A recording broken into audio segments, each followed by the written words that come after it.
உங்கள் வாழ்வை வாழ. Cheers, a senior living by Casa Grande. Life begins at 50.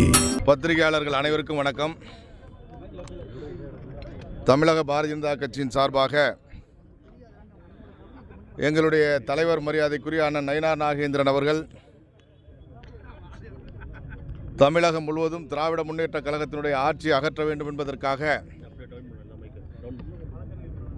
பல்வேறு காரணங்களால் தமிழ்நாடு இன்றைக்கு தலை குனிந்திருக்கின்றது. அப்படிப்பட்ட தமிழ்நாட்டை தலை நிமிர்த்த வேண்டும் என்பதற்காக பயணத்தை துவங்கி 52 மாவட்டங்களிலே தங்களுடைய பயணத்தை நிறைவு செய்திருக்கின்றோம். 54வது மாவட்டமாக புதுக்கோட்டை மாவட்டம் வருகின்ற 4ஆம் தேதி மாலை 5 மணியளவில் முன்னாள் தேசிய தலைவர் மத்திய உள்துறை அமைச்சர் மரியாதைக்குரிய அமித்ஷாஜி அவர்கள் கலந்து கொள்ளக்கூடிய நிறைவு விழா மிக பிரம்மாண்டமாக ஏற்பாடு செய்யப்பட்டு கொண்டிருக்கின்றது. லட்சக்கணக்கான பொதுமக்கள் அந்த நிகழ்ச்சியிலே கலந்து கொள்ள வேண்டும் என்று நாங்கள் முயற்சி எடுத்துக் கொண்டிருக்கின்றோம். நம்முடைய உள்துறை அமைச்சர் அவர்களுடைய பயணம் தமிழகத்திலே நடைபெறுகிறது என்று சொன்னாலே ஒரு மிகப்பெரிய அரசியல் எதிர்பார்ப்பு நாடு முழுவதும் பற்றி கொள்வது எப்பொழுதும் வழக்கம். அதே போல் இந்த முறையும் கூட நம்முடைய உள்துறை அமைச்சர் வருகையின் பொழுது திராவிட முன்னேற்ற கழகத்தினுடைய ஆட்சி அகற்றப்படும் என்ற ஒரு உத்தரவாதத்தை தமிழக மக்களுக்கு கொடுக்கக்கூடிய வகையில் இந்த பயணம் அமைய வேண்டும் என்று நாங்கள் விரும்புகின்றோம். அந்த நிறைவு நிகழ்ச்சிக்கு பிறகு மறுநாள் காலை நம்முடைய உள்துறை அமைச்சர் அமித்ஷாஜி அவர்கள் இந்த அரங்கத்தில் இராணுவத்திற்கு சொந்தமான இந்த இடத்துல திருச்சியில் ஏற்கனவே பாரதிய ஜனதா கட்சியினுடைய பல்வேறு நிகழ்ச்சிகள் நடைபெற்ற இந்த இடத்துல தமிழர்களுடைய பண்பாடாக கலாச்சாரமாக இருக்கக்கூடிய பொங்கல் விழாவை 2000 பொங்கல் பானைகளோடு 2000 குடும்பங்கள் கலந்து கொள்ளக்கூடிய ஒரு மிகப்பெரிய விழாவாக நடத்த வேண்டும் என்று திட்டமிட்டு அதற்கான ஏற்பாடுகளை செய்யக்கூடிய வகையில் இன்றைக்கு இந்த இடத்திலே பூமி பூஜை போட்டிருக்கின்றோம். நிச்சயமாக உள்துறை அமைச்சர் அவர்களுடைய பயணம், இந்த 4ஆம் தேதி இருக்கக்கூடிய பயணம், அதற்கு அடுத்து 5ஆம் தேதி இருக்கக்கூடிய பயணம், தமிழ்நாட்டில் திராவிட முன்னேற்ற கழகத்தினுடைய ஆட்சி வீழ்த்தப்படும், தேசிய ஜனநாயக கூட்டணியுடைய ஆட்சி ஏற்படும் என்ற உத்தரவாதத்தை அளிக்கக்கூடிய பயணமாக இருக்கும் என்று நாங்கள் எல்லாம் எதிர்பார்க்கின்றோம். உள்துறை அமைச்சர் உங்களோட ஆலோசனையில் ஈடுபடுறாரா தேர்தல் குறித்து இங்கே தனியார் விடுதியில்? ஆமாம், நம்ம உயர்மட்ட குழுவை சந்திப்பதற்காக மைய குழுவை சந்திப்பதற்கான ஒரு நிகழ்ச்சியும் இருக்குது நம்முடைய ஹோட்டலில். ஏன்னா நம்முடைய நிறைவு நிகழ்ச்சிக்கு பிறகு இரவு ஒரு 10 மணி கிட்டத்தட்ட இருக்கலாம். அந்த நேரத்தில் அந்த நிறைவு நிகழ்ச்சி முடிச்சுட்டு வந்ததுக்கு பிறகு மையக்குழுவில் இருக்கக்கூடிய நிர்வாகிகளோடு சந்திக்கின்றார். தமிழக அரசியல் நிலவரம் குறித்து கேட்டு அறிந்து கொண்டு அவருடைய வழிகாட்டுதல்களை கொடுக்க இருக்கின்றார். புதுக்கோட்டை நிகழ்ச்சியில் கூட்டணி கட்சி தலைவர்கள்லாம் கலந்துக்கிறாங்களா?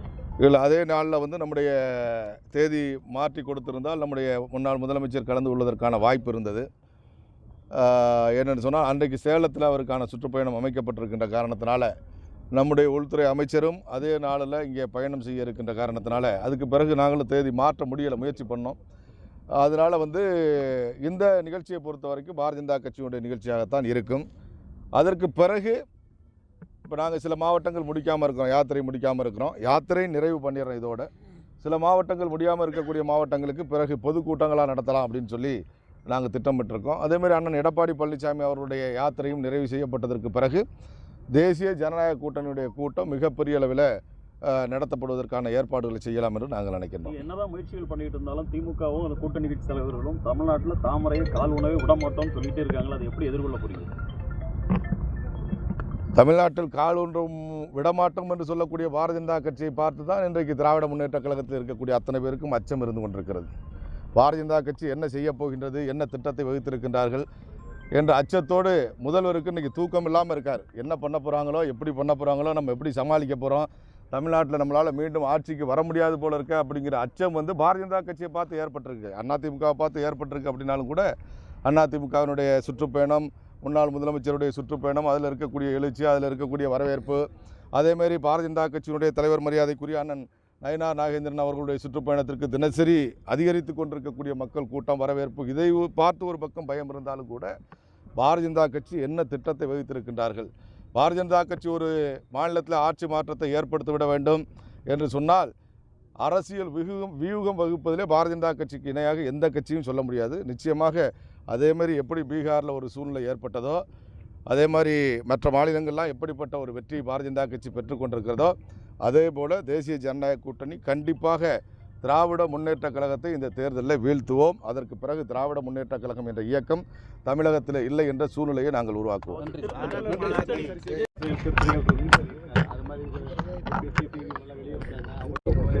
இல்லை, எங்கள் கூட்டணியை பொறுத்த வரைக்கும் பிரச்சனைகள் இப்போ திமுக கூட்டணியில் தான் நிறைய பிரச்சனைகள் இருக்கா சொல்கிறாங்க. ஏன்னா ஆட்சியில் பங்கு வேணும் அப்படின்னு கேட்குறாங்க திமுக கூட்டணியில் அப்படிங்கிறாங்க. ஆட்சியில் பங்கு இல்லைன்னு திமுக சொல்லுதுங்கிறாங்க. எல்லா கட்சிகளுமே அதிகமான சீட்டு கேட்குறாங்க. இப்படி பல பிரச்சனைகள் திராவிட முன்னேற்ற கழகத்துடைய கூட்டணியில் இருக்குது. எங்கள் கூட்டணியில் கண்டிப்பாக இருக்கக்கூடிய கூட்டணியில் எந்த பிரச்சனையும் இல்லை. பொங்கலுக்கு பிறகு பல்வேறு கட்சிகள் பாரதிய ஜனதா கட்சியில் கூட்டணியில் இணைவதற்கான வாய்ப்புகள் இருக்குது. நிச்சயமாக மிகப்பெரிய கூட்டணியாகவும் இந்த கூட்டணி அமையும். மக்களுக்கான ஆட்சி கொடுக்கக்கூடிய ஒரு கூட்டணியாகவும் இந்த கூட்டணி அமையும். நிச்சயமாக திராவிட முன்னேற்ற கழகத்துடைய ஆட்சி வீழ்த்தப்படும். திருத்தணி சம்பவத்தை திட்டமிட்டு மறைக்கிறாங்க திமுக.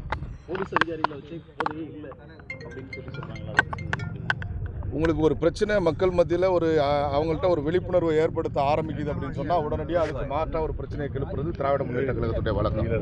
மக்கள் ஏன்னா அந்த நாட்டில் நடக்கக்கூடிய சட்டம் ஒழுங்கு சீர்குலைவுகளை பற்றி, பிரச்சனைகளை பற்றி தமிழ்நாட்டில் இருக்கக்கூடிய மக்களுடைய கவனத்துக்கு போயிடக்கூடாது அப்படிங்கிறதுக்காக எப்பயும் திசை திருப்புறதுங்கிறது திராவிட முன்னேற்ற கழகத்தினுடைய வழக்கம்.